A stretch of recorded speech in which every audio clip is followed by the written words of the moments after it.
Welcome to Disha TV. Telangana రాష్ట్రంలో Congress party అధికారంలోకి వచ్చి 2 సంవత్సరాలు పూర్తవుతుంది. ఎన్నికలకు ముందు ఇచ్చిన హామీలు కానీ ఇప్పుడు నడుస్తున్న ప్రభుత్వ పనితీరును మాట్లాడేందుకు మనతో పాటు తెలంగాణ జనసమితి అధ్యక్షులు ప్రొఫెసర్ కోదండరాం సార్ మనతో ఉన్నారు. సార్ నమస్తే. సార్ నమస్తే సార్. ఇప్పుడు మీరు ఎన్నికలకు ముందు అంటే 2023 టీఆర్ఎస్ గవర్నమెంట్లో ఉన్నప్పుడు కాంగ్రెస్తో కలిసి మీరు ప్రభుత్వానికి వ్యతిరేకంగా చాలా కార్యక్రమాల్లో పాల్గొన్నారు. అనంతరం కాంగ్రెస్ పార్టీ అధికారంలోకి వచ్చింది. ఇప్పుడు 2 సంవత్సరాలు పూర్తవుతుంది. ఈ 2 సంవత్సరాల్లో మీరు అనుకున్న విధంగా కాంగ్రెస్ పార్టీ పాలన ఉందా? ఇంకా ఏ మార్పులు చేయాలని ఏ రకంగా ఉండాలని మీరు కోరుకుంటున్నారు? ఒకటి, మేము బాగా మాకు నచ్చిన, మాకు కూడా బాగా కొంత ఊపిరి పీల్చుకునేటువంటి అవకాశం కల్పించినటువంటి మార్పు ఏంటంటే కొంత ప్రజాస్వామిక వాతావరణం ఉంది. మరి మనుషుల వెంటబడి వేధించి నిరంతరం కేసుల్లో ఇరికించి ఇబ్బంది పెట్టే పరిస్థితి ఇప్పుడు లేదు. ఇప్పుడు కార్యక్రమాలు స్వేచ్ఛగా చేసుకొని ఇస్తున్నారు. ఎక్కడ కూడా ఆటంకాలు లేవు. నిరంతరము నిఘా లేదు. ఫోన్లో ట్యాప్ చేసేది లేదు. వింటలేము మేము అట్లీస్ట్ ఇవన్నీ. కాబట్టి కొంత నిమ్మలంగా ఉంది. తెలంగాణ భాషలో చెప్పాలంటే నిమ్మలంగా ఉంది. మేమేదో మా సంగతి, మా విషయాల మీద, చేయదలుచుకున్న పనుల మీద ప్రజలకు ఏమన్నా తోడ్పాటు అందించే అంశాలు ఉంటే దానిపైన దృష్టి పెట్టగలుగుతున్నాం. అది మాకు చాలా బాగా ఉంది. రెండోది ఏంటంటే ఏదన్నా ఉంటే ప్రభుత్వానికి వెళ్ళి చెప్పవచ్చు. అది పెద్ద సమస్య కాదు. అదొకటి మాకు సౌకర్యంగా ఉంది. ప్రజల సమస్యలు ఎప్పటికప్పుడు ప్రభుత్వము దృష్టికి తీసుకుపోవటానికి అవకాశం ఉంది. ఈ కారణాల చేత ఏంటంటే ఒక ప్రజల్లో కూడా జనరల్గా కూడా సమాజంలో ఒక ప్రశాంత వాతావరణం ఉంది.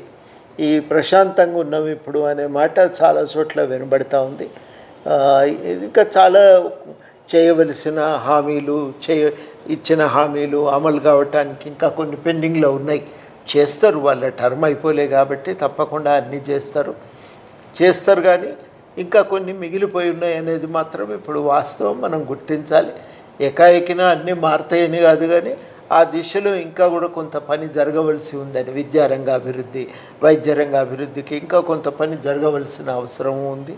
ఉపాధి కల్పనలో ఇంకా కొన్ని చర్యలు తీసుకోవాల్సిన అవసరం ఉంది.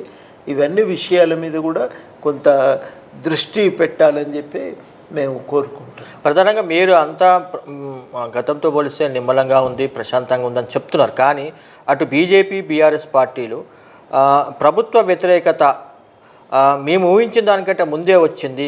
ప్రభుత్వం ఏదైతే హామీలు ఇచ్చిందో ఆ హామీలు నెరవేర్చే క్రమంలో కూడా ప్రజల్ని మోసం చేసింది, ప్రజలకి మోసపూరితమైన హామీలు ఇచ్చి అధికారంలోకి వచ్చింది అనేది ప్రతిపక్షాల నుంచి వస్తున్నటువంటి ప్రధానమైన ఆరోపణ. మీరు దాన్ని ఎట్లా చూస్తారు? ఇప్పుడు ప్రతిపక్షాలు చేస్తున్న విమర్శల్లో నాకు ప్రధానంగా కనబడుతున్న ఒక లోపం ఏంటంటే అధికారంలోకి రాగానే వెంటనే అన్నీ అమలు కావాలని అనుకోవటం కరెక్ట్ కాదు.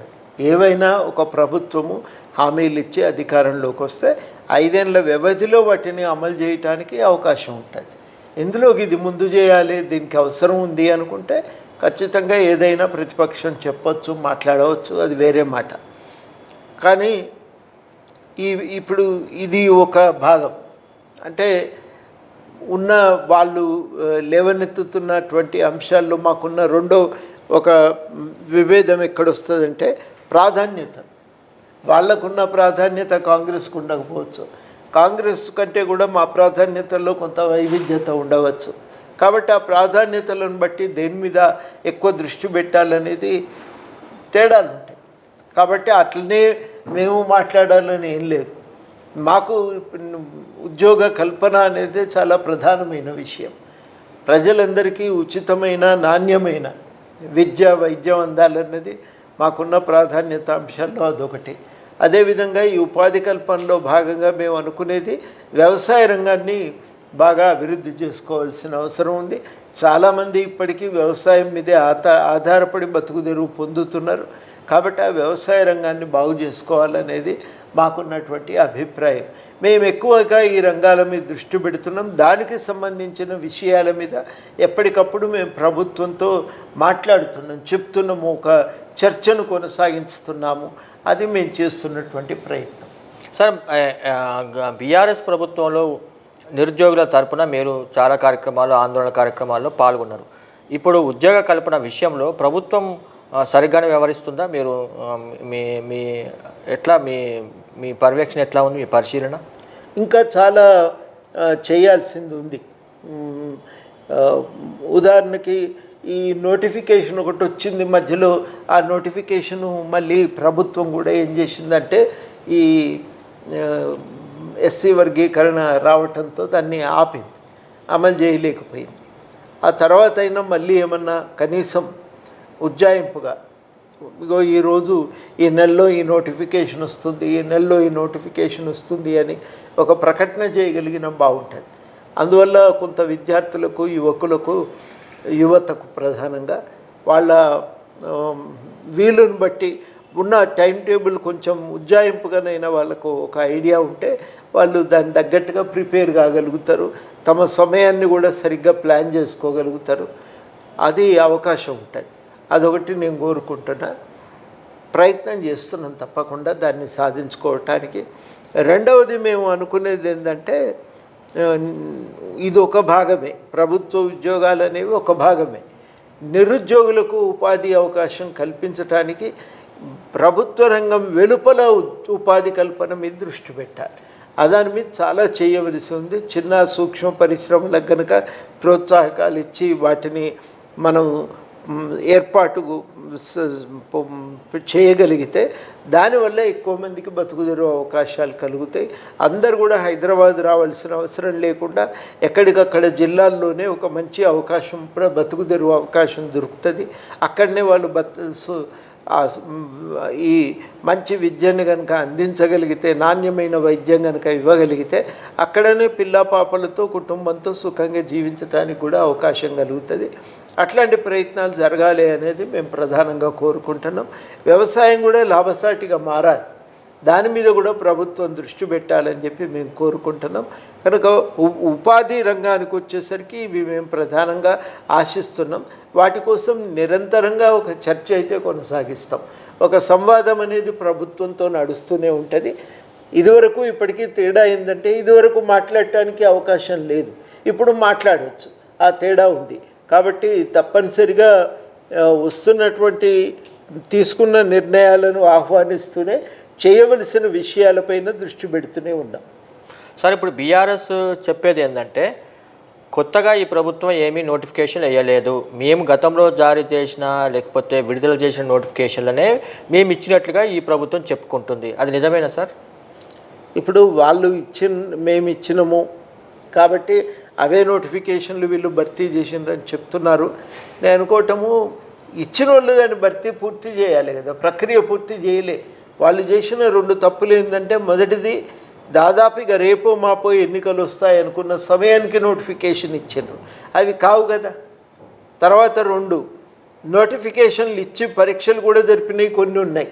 ఆ పరీక్షలు జరిపిన వాటి విషయంలో వాళ్ళు చేసిన తప్పిదం ఏంటంటే, ఉద్యోగాలు ఎంపిక చేయలేదు, క్యాండిడేట్స్ అభ్యర్థులను ఎంపిక చేయలేదు, వాళ్లకు నియామక పత్రాలు అందజేయలేదు. ఇక 3వ సమస్య ఉన్నదంటే, ఈ 3వది కీలకమైన సమస్య ఏంటంటే, పేపర్లు లీక్ అయినాయి. దాదాపు 12-13 పరీక్షలు మొత్తానికి క్యాన్సిల్ అయిపోయినాయి. మళ్ళీ అన్ని ఎగ్జామ్స్ పెట్టాల్సి వచ్చింది. అంటే పరీక్షల నిర్వహణ సరిగ్గా చేయలేకపోయినారు. వాళ్ళ పరీక్షల నిర్వహణ వ్యవస్థ అనేది లోపభూయిష్టంగా తయారైపోయింది బీఆర్ఎస్ పాలనలో. అందువల్ల పరీక్షలు జరపలేని స్థితికి ఆ రోజు గవర్నమెంట్ ఉండే. అవన్నీ అట్లా పెండింగ్లో ఉన్న వాటన్నింటినీ కూడా ఇవాళ గవర్నమెంట్ రాగానే ఆ పరీక్షలను పూర్తి చేశారు. నియామక పత్రాలు ఆల్రెడీ పూర్తయిపోయిన పరీక్షలకు నియామక పత్రాలు ఇచ్చారు. మరదో పనే కదా. దాదాపు 1 సంవత్సర కాలం పట్టింది. మొత్తంగా కుప్పగూలిపోయిన టీజీపీఎస్సీని కానీ, పరీక్షా వ్యవస్థను కానీ పునరుద్ధరించి విద్యార్థులకు నమ్మకం కలిగే విధంగా దాంట్లో సంస్కరణలు తెచ్చి, అటు తర్వాత ఈ మొత్తం ఈ నియామక ప్రక్రియలంతటినీ కూడా పూర్తి చేశారు. పరీక్షలు జరపని చోట పరీక్షలు జరిపినరు. లీగల్గా ఘర్షణ జరుగుతున్నటువంటి కేసుల విషయంలో ఆ లీగల్ సమస్యలను పరిష్కరించారు. టీఎస్పీఎస్సీపై విశ్వాసం పెరిగే విధంగా దాన్ని సంపూర్ణంగా ప్రక్షాళన చేసిండ్రు. ఇవన్నీ జరిపినరు కదా, ఇవి కూడా సమయం పట్టేటువంటి అంశాలే. అవన్నీ జరిగిన తర్వాత ఒకటొకటి ఇవన్నీ కంప్లీట్ చేసుకుంటూ వచ్చిండ్రు. ఒకవేళ టీఎస్పీఎస్సీ ఈ నియామకాలను కనుక పూర్తి చేసి ఉంటే అప్పుడు ఇవాళ కొత్త నోటిఫికేషన్లకు అవకాశం కలిగేది. అప్పుడు విద్యార్థులకి ఇంకా ఎక్కువ లాభం జరగటానికి అవకాశం ఉండేది. కానీ గత ప్రభుత్వం ఆ పని చేయకపోవటం చేత ఇప్పుడు నిరుద్యోగులకు చాలా నష్టం జరిగింది. సార్, ఇంకోటి ఉస్మానియా యూనివర్సిటీ మీద సీఎం ప్రత్యేకంగా దృష్టి పెట్టినట్టుగా కనిపిస్తుంది. అభివృద్ధికి సంబంధించి నిధుల కేటాయింపు కూడా ఆయన ప్రకటన చేశారు. దీన్ని మీరు ఎట్లా చూస్తారు? అవసరం కూడా. ఉస్మానియా యూనివర్సిటీకి ఏమైందంటే చంద్రబాబు నాయుడు గారు ముఖ్యమంత్రి అయినాక 95-96 నుంచి వారు దాన్ని నిర్లక్ష్యం చేసిండ్రు. ఇంకా యూనివర్సిటీ విద్య మీద పైసలు పెట్టుడు అనవసరం, మనం మొత్తం పైసలు ప్రాథమిక విద్యకే పరిమితం చేద్దాం అని నిర్ణయానికి వచ్చి యూనివర్సిటీలను అంతర్గతంగా వనరులను సమీకరించుకోవాలని ఆదేశించారు. యూనివర్సిటీకి ఎక్కడి నుంచి డబ్బులు వస్తాయి?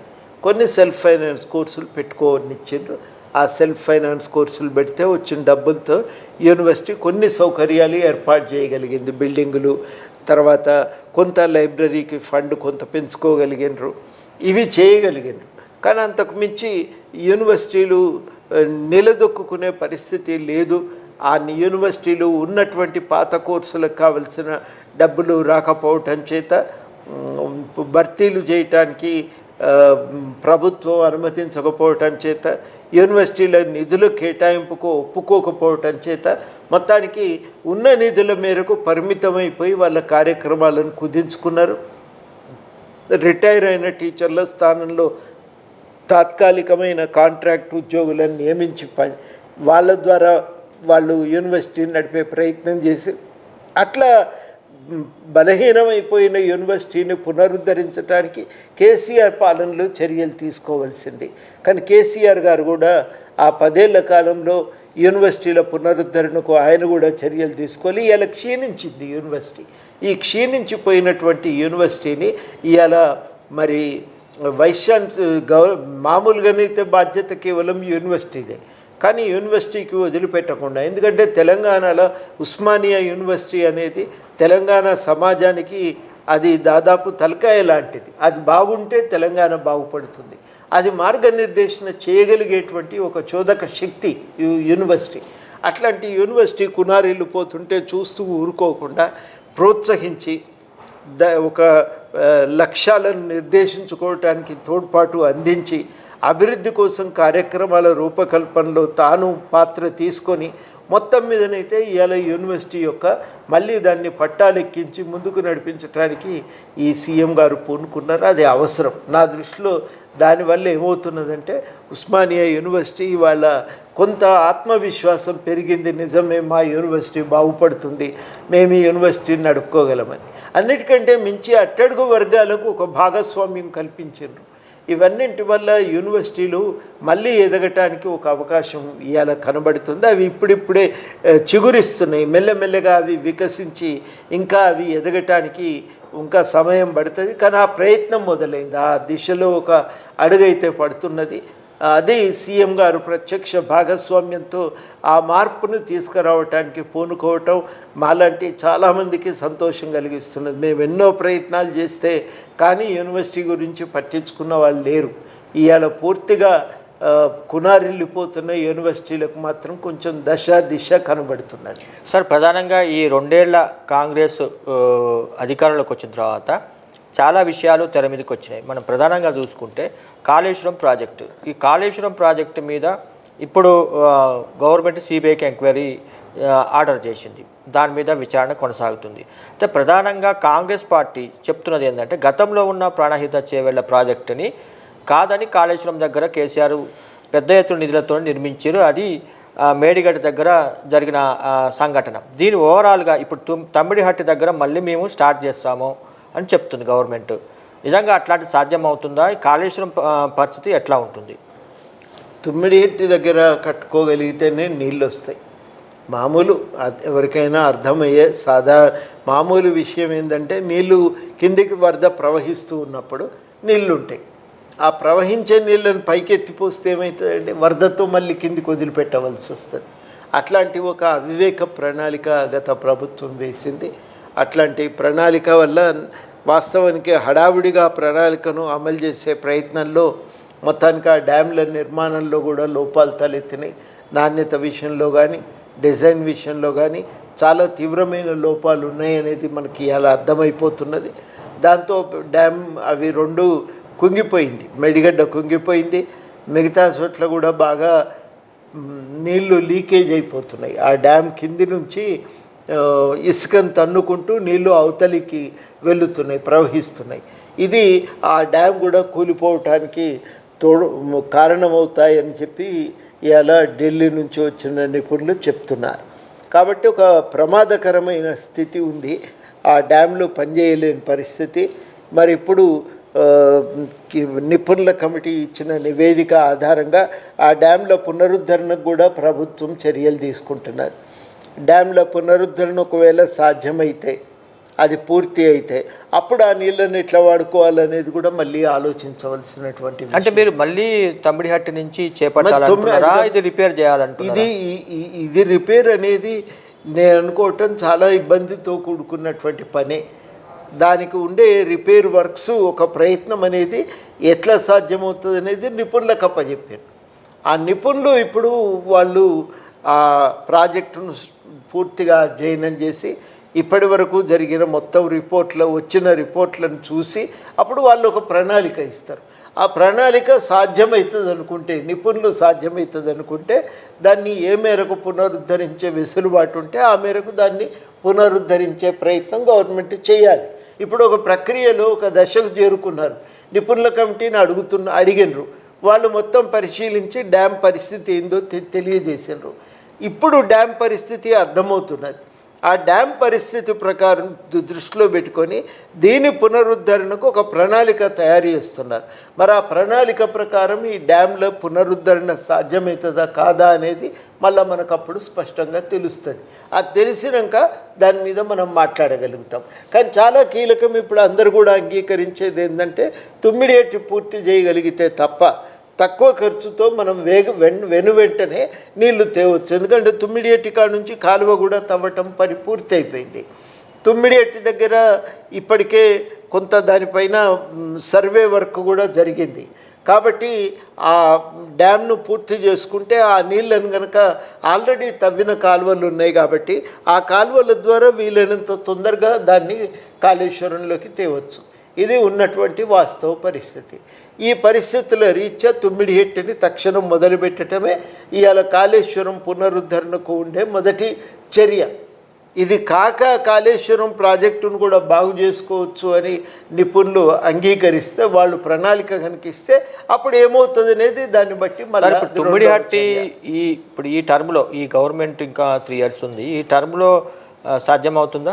పూర్తి చేయవచ్చు. కానీ గవర్నమెంట్ నాకు ఈ టార్గెట్ లోపల పని అయిపోవాలని హడావిడి చేస్తే కుదరదు. దాని మీద దృష్టి పెట్టాలి. ప్రాజెక్ట్ నిర్మాణం పైన దానికి కావలసిన వనరులను ఎప్పటికప్పుడు విడుదల చేయాలి. కానీ చాలా కీలకం ఏంటంటే నిర్మాణం ఎట్లా చేయాలనే విషయంపై నిర్ణయము నిపుణులకే వదిలిపెట్టాలి. వాళ్ళే నిర్ణయం చేసి దాన్ని సరిగ్గా నిర్ణయించే విధంగా చూసుకోవాలి. అంతే తప్ప కానీ మన అవసరానికి తొందర పెడితే నష్టం జరుగుతుంది. అది వాళ్ళ మనం గమనించవలసిన విషయం. సార్, ఇంకొకటి, ఈ మూసీ ప్రక్షాళనకు సంబంధించి చాలా వివాదాలు తెరమీదికి వచ్చినాయి. ఆ మూసీ ప్రక్షాళనలో వేల కోట్ల రూపాయల అవినీతి ఉంది. దానికోసమే గవర్నమెంట్, సీఎం రేవంత్ రెడ్డి దాన్ని తీసుకొచ్చారు అనేది ప్రధానంగా వస్తున్నటువంటి బీఆర్ఎస్ నుంచి వస్తున్న ఆరోపణ. ఆ మూసీ ప్రక్షాళన నిజంగానే ఆ ప్రయత్నాలు స్టార్ట్ అయినాయా? ప్రయత్నాలు ఏ రకంగా ఉన్నాయి? ఆ ప్రక్షాళన జరిగే అవకాశం ఉందా? ఇప్పుడు ఎక్కడమైనా నేను చాలా ప్రాంతాలు తిరిగిన, చాలా కాలనీలకు పోయినా వాళ్ళు అనేది ఏంటంటే ఒడ్డున కట్టుకున్న మా ఇళ్ళను కూలగొట్టకుండా మీరు ఏమన్నా చేయండి.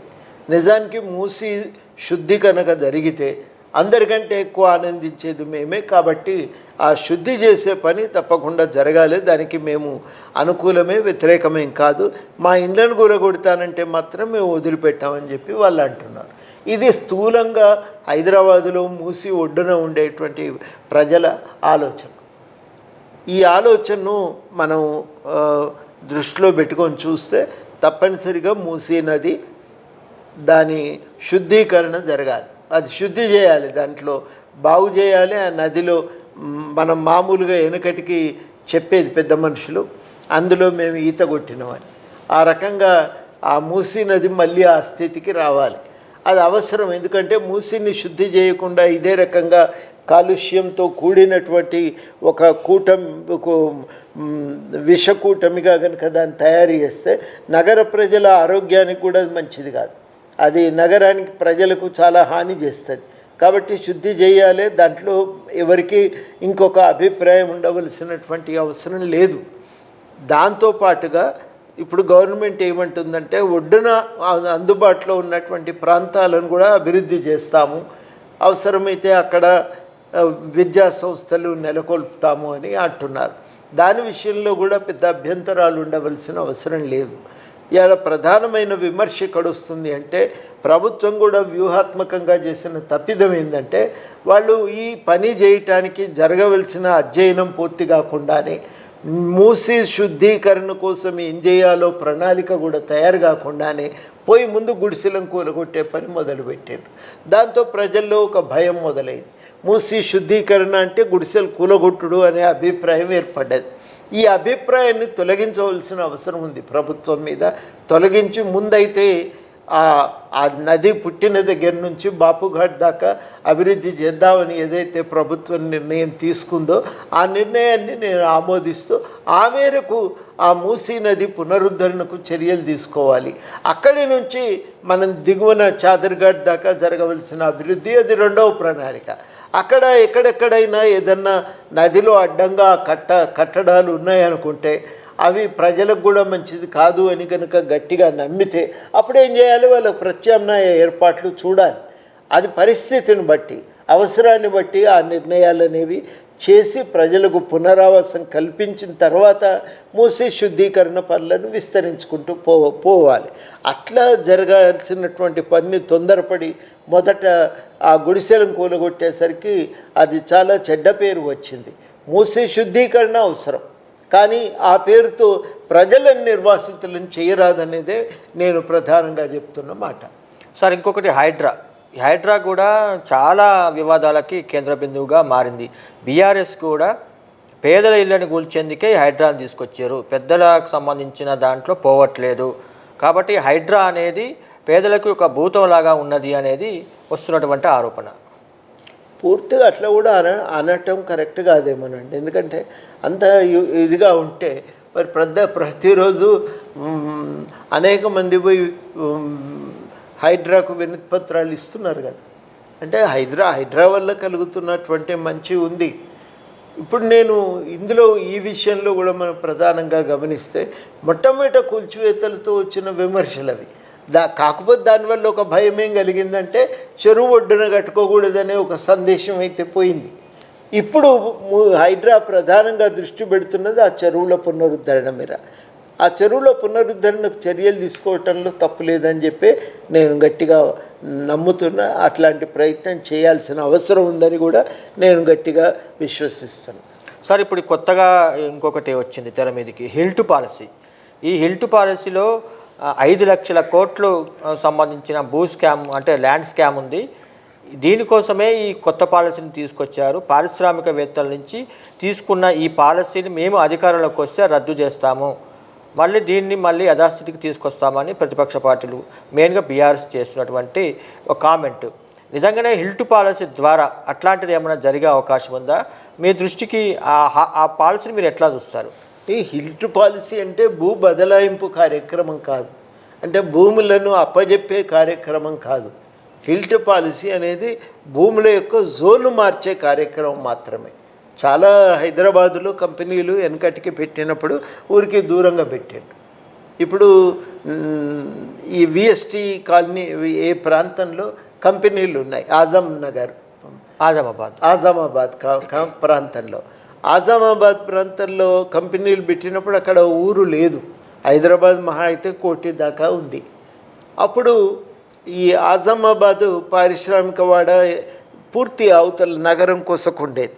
దానికి ఆ పారిశ్రామికవాడకు దగ్గరలో పెట్టిన క్వారంటీ హాస్పిటల్ని ఆ రోజు మరి ఫ్లూ బారిన పడినటువంటి వాళ్ళను, కలరా బాధితులను ఆదుకోవటానికి దాన్ని అక్కడ ఏర్పాటు చేసిండ్రు. క్వారంటైన్, దాని పేరే క్వారంటైన్. అట్లాంటి ప్రాంతం అది. మరి ఇవాళ అది హైదరాబాదు నడిబొడ్డుగా మారిపోయింది. హైదరాబాద్ నడిబొడ్డున రావటంతో, నగరం విస్తరించటంతో ఈ పరిశ్రమలు ఇదే ఒకప్పుడు బాగా మశూచితో లేకపోతే కలరాతో బాధపడుతున్న వాళ్ళను ఉంచడానికి ఊరికి చివరగా ఏర్పాటు చేసిన క్వారంటైన్ హాస్పిటల్ కూడా ఇలా హైదరాబాద్లో భాగమైంది. ఈ భాగం కావటము ఒక భాగం. ఇప్పుడు ఆ కంపెనీలు ఒకవేళ మార్చదలుచుకున్నారు, ఆ కంపెనీలు ఒకవేళ ఇప్పుడు నడవది మూసేద్దామనుకుంటారు, అప్పుడు ఆ జాగని ఏం చేయాలి? ఇది ప్రశ్న. అప్పుడు ఆ జాగని ఏం చేయాలి? రెండు, నగరం నడిబొడ్డున వచ్చిన కొన్ని కాలుష్యకారకాలైన కెమికల్ కంపెనీలు లాంటివి ఉంటాయి. ఆ కెమికల్ కంపెనీలు, ఫార్మస్యూటికల్ కంపెనీలను మరి నగరం విస్తరించింది, రోజు నగర ప్రజలను ఇబ్బంది పెట్టేటువంటి కాలుష్యానికి కారణమయ్యే ఆ కంపెనీలను ఏం చేయాలి? వాటిని అక్కడే ఉంచమని అయితే మనం చెప్పలేం. వాటిని ఇంకో చోటకు మేము తీసుకెళ్ళిపోతాం, ఈ జాగను వాడుకోవటానికి ఇంకో రూపకంగా వాడుకోవటానికి అవకాశం ఇవ్వాలి అని అడిగితే అప్పుడు ఏం చేయాలి? అప్పుడు గవర్నమెంట్ ఏం చేస్తుందంటే అట్లాంటి భూమిని జోనింగ్ మార్పులు చేస్తారు. అంటే ఇంతవరకు పరిశ్రమలు మాత్రమే పెట్టాలి అనే నిబంధన ఉంది. పరిశ్రమలు మాత్రమే పెట్టాలనే నిబంధన, పరిశ్రమల కోసమే ప్రభుత్వం కేటాయించిన భూమిని ఇతర అవసరాల కోసం మళ్లించవచ్చు. అపార్ట్మెంట్ల నిర్మాణం కోసం, ఇళ్ళ నిర్మాణం కోసం, విల్లాలకు నిర్మాణం కోసం, లేకపోతే ఒక మార్కెట్ సముదాయాల నిర్మాణం కోసం, ఒక కమర్షియల్ బిల్డింగుల నిర్మాణం కోసం దాన్ని వాడుకోవచ్చు. ఆ అవకాశం ఇస్తున్నారు. ఆ అవకాశం ఇచ్చినప్పుడు ఓనర్షిప్ మారిపోదు. అంటే ఇంతకుముందు ఎవరు ఉన్నారో వాళ్ళే ఓనర్ ఉంటారు. కానీ ఆ భూమిని అక్కడ అమ్ముకొని ఇంకొక చోట వాళ్ళ ఫ్యాక్టరీని నెలకొల్పుకోవటానికి అవకాశం ఉంటుంది. ఒకవేళ ఎప్పుడో 60లో పెట్టిన ఫ్యాక్టరీ ఇప్పుడు పనిచేసే పరిస్థితి లేదు. ఆ కంపెనీని మూసేసి ఆ భూమిని కమర్షియల్గా ఉపయోగించుకొని ఇంకొక చోట ఇంకో ఉపాధిని వెతుక్కునే అవకాశం కూడా ఉంటుంది. ఆ వెసులుబాటు ఇస్తున్నారు తప్ప కానీ భూమి ఎవరి పేరు మీద రాసి ఇవ్వట్లేదు. అది కూడా లీజుకి ఇచ్చిన భూములను, కొన్ని భూములను గవర్నమెంట్ లీజుకి ఇచ్చింది. ఆజామాబాద్ భూములు లీజుకి ఇచ్చిన భూములు, వాటిని ఏం చేయాలనేది ఒక సమస్య. రెండవది, పారిశ్రామిక వాడలు అట్లాంటి చోట్ల ఉన్నటువంటి భూమిని ఆ పారిశ్రామిక వాడలు ఏర్పాటు చేసినటువంటి రోజుల్లో ఆ జాగలను కంపెనీలకు అమ్మిండ్రు. ఇప్పుడు కంపెనీలు ఓనర్లు ఆ జాగకు. మరి ఇప్పుడు ఆ జాగను ఏమన్నా మార్చుకుంటే, అమ్ముకుంటే ఆ లాభం అంతా కూడా ఆ సదరు యజమానికే చెందుతుంది తప్ప అది ఇంకొకరికి పోవటానికి కూడా అవకాశం లేదు. ఇందులో ఏమన్నా ఉంటే ఒకే ఒక విమర్శలో కొంత వాస్తవం కనబడుతున్నది ఏంటంటే, ఇది రేటు కన్వర్షన్కు ఫీజు కట్టాలి, దాని జోన్ కన్వర్షన్కు ఫీజు కట్టాలి. ఆ ఫీజు మరి ఇప్పుడున్న మార్కెట్ రేట్ల కంటే ఫీజు తక్కువగా ఉంది అనేది ఒక సహేతుకమైనటువంటి ఒక మాట. బహుశా దాన్ని దృష్టి పెట్టవచ్చు, సవరించవచ్చు.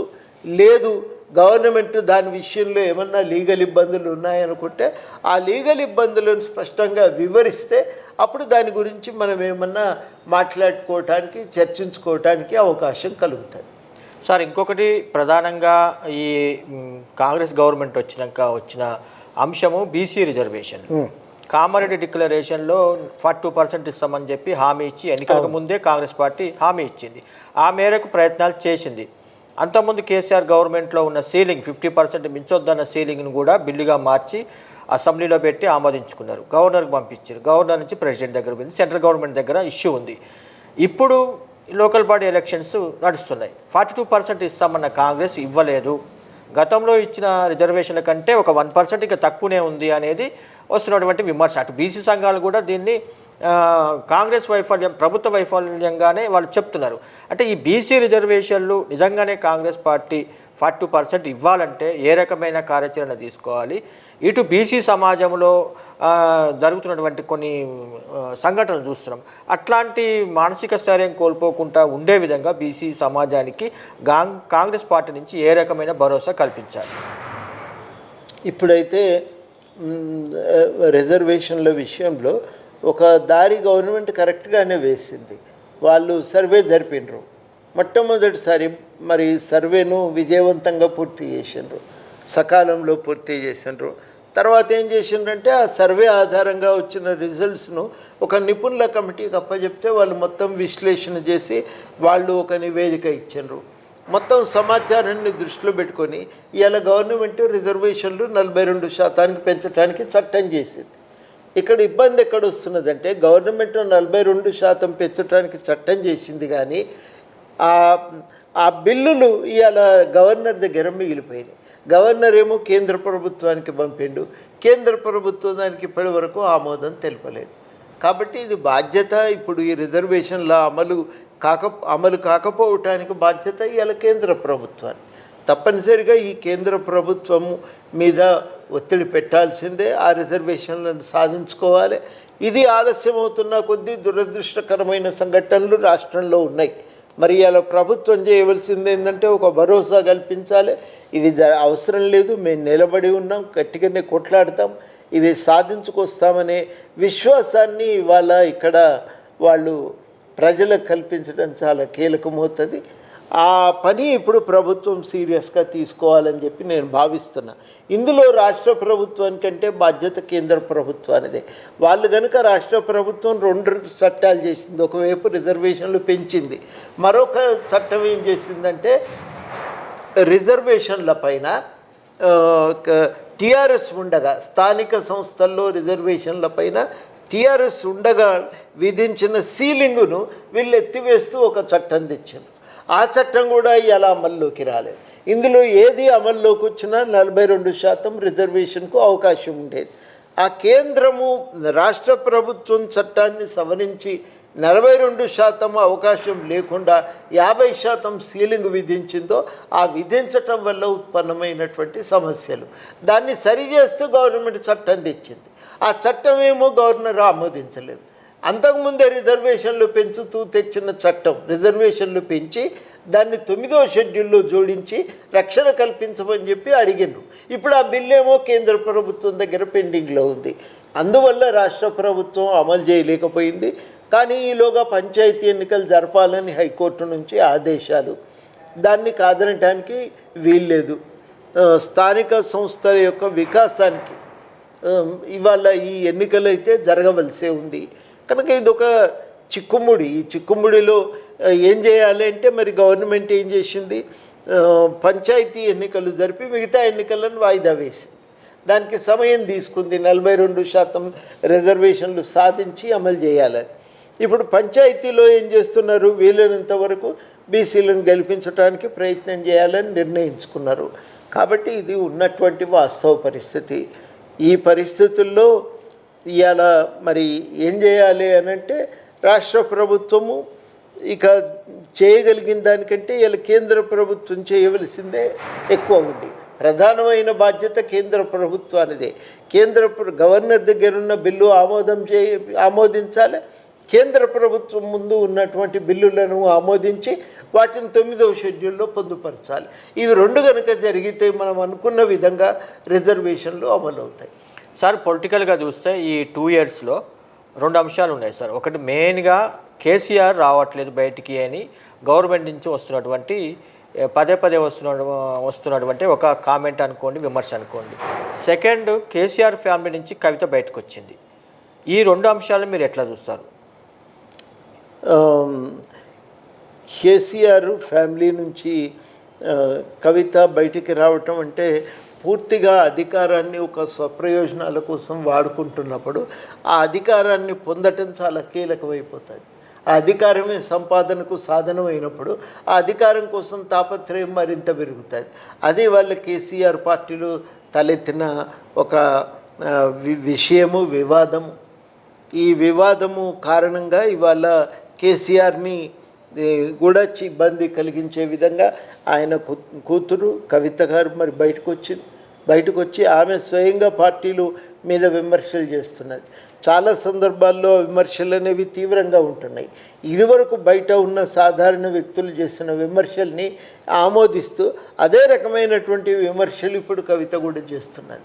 ఆ చేసేసరికి ఏమవుతుందంటే బీఆర్ఎస్ పార్టీ ఒక చిక్కుల్లో పడిపోయింది. తను సమాధానం చెప్పుకోవటానికి వీలు లేనటువంటి రీతిలో ఒక ఇబ్బందుల్లో కూరుకొనిపోయి ఉన్నది. ఇది వాస్తవానికి జరుగుతున్నటువంటి అంశం. ఇంకొకటి మీరు అడిగింది కేసీఆర్కి సంబంధించి అసెంబ్లీకి రావాలి, బయట రావాలి. ఆయన రాడు. ఆయన స్వభావం ఏంటంటే ఎప్పుడు కూడా బయట తిరగడు. నేను ఇంట్లోనే కూర్చొని లెక్కలు వేసుకుంటా ఎత్తుగడలు తయారు చేస్తూ ఉంటాడు ఆయన. అది ఆయన రాజకీయంగా ఆయన పని విధానం. కానీ వ్యవస్థల మీద నమ్మకం లేనప్పుడు, అసెంబ్లీ మీద నమ్మకం ప్రజలకు ఆయనకు లేనప్పుడు ఈ మార్పును తీసుకురావటం కూడా సాధ్యం కాదు. అందుకని రావాలి, ఆయన అసెంబ్లీకి రావాలి. ఆయన స్వభావం అట్లా లేదు, అది సమస్య అయ్యాలి. కానీ ప్రజాస్వామ్యంలో అట్లా ఉండటానికి వీల్లేదు. తప్పకుండా రావాలి, పార్లమెంటుకు రావాలి, అసెంబ్లీకి రావాలి. వచ్చి అక్కడ తన నిరంతరం చేయవలసిన కార్యకలాపాలను తను నిర్వర్తించగలిగినప్పుడు ప్రజలకు లాభమవుతుంది. ఆ పని చేయడు. కానీ తన రాజకీయ ఎత్తుగడలు వేసుకుంటూ ఒక చదరంగ ఆటలాగా ఆ మొత్తం రాజకీయాలను ఊహించుకుంటూ ఆ రాజకీయాలకు సంబంధించిన ప్రణాళికలు తయారు చేస్తుంటాడు. అది ఆయన ఇంటి దగ్గర కూర్చొని చేసేటువంటి పని. నా పని నేను చేసుకుంటున్నా కదా, మీకేమి ఇబ్బంది అంటాడు. కానీ ఒక ప్రతిపక్ష నేతగా ఆయన నిరంతరం పాల్గొంటేనే సభకు ఉపయోగం, ప్రజలకు ఉపయోగం. మంచి చర్చ జరుగుతుంది. అక్కడ ప్రతిపక్షాలు కూడా, ప్రభుత్వం కూడా అలర్ట్గా ఉండవలసి వస్తుంది. ప్రతిపక్షాలు కూడా కొంత బాధ్యతగా పని చేస్తున్నంతకాలం ప్రజలకు దానివల్ల ఏమవుతుందంటే జవాబుదారీతనం పెరుగుతుంటుంది. ప్రభుత్వం యొక్క జవాబుదారీతనం పెరుగుతూ ఉంటుంది. ఇది నేను స్థూలంగా అనుకుంటున్నది. కేసీఆర్ లాంటి వాళ్ళ నుంచి నాలాంటి వాళ్ళు ఆశిస్తున్నది. సార్, మీరు కాంగ్రెస్ పార్టీకి మిత్రపక్షంగా ఉన్నారు. ఈ 2 సంవత్సరాల్లో మీరు కాంగ్రెస్ పార్టీ నుంచి రాజకీయంగా ఏ రకమైనటువంటి మీరు అడిగారు? కాంగ్రెస్ పార్టీ మీరు అడిగిన దాన్ని నెరవేర్చే ప్రయత్నం చేసిందా? మీ పార్టీకి సంబంధించి ఈ 2 సంవత్సరాల్లో మీరు అనుకున్న స్థాయిలో పార్టీని మీరు డెవలప్ చేయగలిగారా? పార్టీని డెవలప్మెంట్ విషయంలో ఇబ్బంది ఏం లేదు. మా జిల్లా సదస్సులు జరుగుతున్నాయి. ఒక నిర్మాణ కమిటీ వేసుకున్నాం. ఆ నిర్మాణ కమిటీ కూడా అన్ని జిల్లాలు తిరిగి నిర్మాణాన్ని విస్తరించడానికి తీసుకోవాల్సిన చర్యలను కూడా సూచించబోతున్నది. ఇంకా అది పని జరుగుతున్నది. రాష్ట్ర ప్లీనరీ పెట్టుకోవాల్సి ఉంది. ఆ ప్లీనరీ ఎంత తొందరగా జరిగితే అంత తొందరగా పెట్టుకుంటే ఇంకా పార్టీని విస్తరించడానికి వెసులుబాటు కలుగుతుంది.